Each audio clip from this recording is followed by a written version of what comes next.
Okay, nasa linya po si Sir Alex Yage, ang Executive Director ng Provincial Bus Operators Association. Magandang umaga, Sir Alex. Magandang umaga, Ka Erwin. Good morning po. Opo. Sir, hingin ko lang ang feedback o reaction ninyo, mga bus operators, mga provincial bus operators. Ito sinasabi ni Secretary Bebot Bello na magkakaroon na ng sweldo simula March 9 ng mga bus driver at konduktor. Payag ho ba ang inyong grupo rito? Alam mo, Ka Erwin, matagal nang pinapatupad yan. Ay, ganun ba? Oo, magmula pa po noong 2012 po. Okay.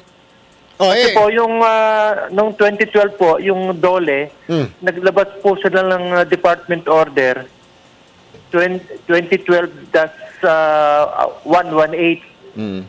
Ang nakalagay po doon na kailangan ang pasweldo na ng driver ay fixed salary plus part performance ang sweldo. Paano, sir? Paano? Fixed salary plus? Ang DOLE 118-12 noong 2012 po, naglabas ang department order, ang DOLE. Na fixed salary na po ang mga bus driver at konduktor. Oo. Ang LTFRB din po, naglabas din sila ng circular 2012-001 na in-implement na rin po yun. Na fixed salary po ang driver and conductor. Bakit po na kaya nasabi ng DOLE? Kasi, pero ako may mga balita pa ako, sir, na may ilan pa mga bus companies na allowance lang, hindi talaga salary, allowance, at may allowance pero merong tinatawag na commission for every biyahe. Actually po, ang ginagawa po kasi, ang fleet operator po kayo, pag nag-apply po kayo ng extension ng validity ng prangkisa ninyo, kailangan po kayo mag-submit ng clearance, ng DOLE clearance sa LTFRB na ang inyong pasahod sa mga driver-conductor ay part fixed salary na at part performance. Ayun. Bago nila aprubahan po yung extension ng validity ng inyong prangkisa.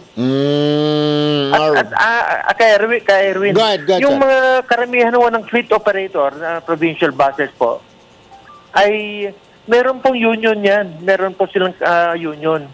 Kaya po, kung ano po yung panukala ng DOLE at saka ng LTFRB, sinusunod po nila yan. Kung hindi po, magre-reklamo rin labor union sa DOLE. Tama. Hindi sinusunod.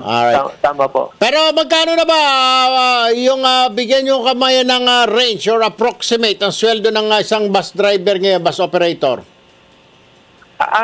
Ayon po sa guidelines po ng DOLE, kung kayo po ay nakabase sa Metro Manila, NCR po, dapat po hindi bababa ng kung nagtrabaho po kayo ng 8 hours na regular time at saka 4 hours na overtime, dapat po hindi bababa sa 843 yung inyong sweldo. Per day. Plus, magkakaroon ho kayo ng additional pagka yung, kunyari, wala kayong aksidente, wala kayong violation, traffic violation. You mean incentive? Nakuha ninyo yung target na revenue ng operator. Ayun. So, may incentive. Opo. Ayun. So, 800 per day ang driver, ha? 843 pesos po. Per day. Pagka Metro Manila po. Pero ilang beses naman sa isang linggo yung labas niyan, yung biyahe ng driver?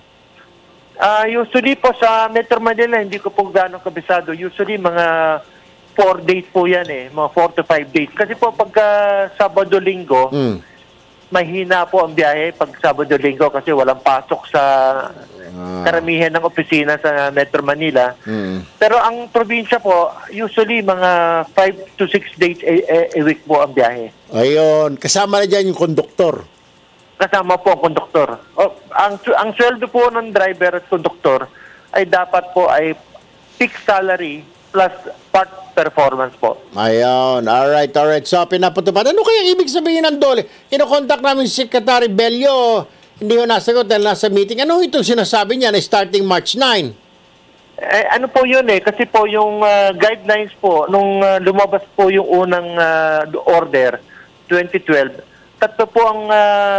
tatlong scheme ang pinagpipilian. Oh. One is hourly rate, base sa oras ng trabaho.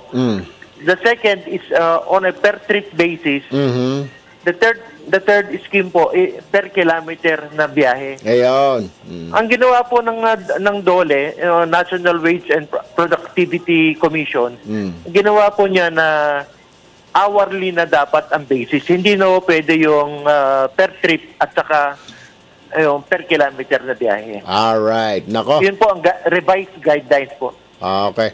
Nako, kaya Sir Alex Yage ng Provincial Bus Operators Association. Maraming salamat sa insight po na yan, sa info na yan. Maraming salamat, sir. Magandang umaga. Magandang umaga, Kay Erwin. Thank you.